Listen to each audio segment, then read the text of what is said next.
I heard someone recently ask how Adam and Eve could have sinned if they had no knowledge of good and evil, and I thought, that's a very interesting mental exercise. Let me think about this. God told them not to eat of the tree of the knowledge of good and evil, right? So does that mean that they had no knowledge of good and evil prior to that? If that's the case, how could they be held accountable for their choices when they didn't even know what it meant to do something wrong?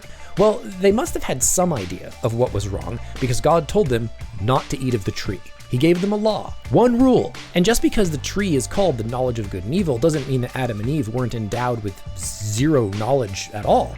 Clearly, they had some awareness of good and bad because in Genesis 3:6, it says that Eve saw that the food was a delight to her eyes. So desire, longing, good and bad were already notions that Adam and Eve had. The bigger issue here is obedience. Either humanity was going to accept wisdom and knowledge on God's terms, or they were going to try and pave their own way. As history shows, trying to pave our own way hasn't worked out too well.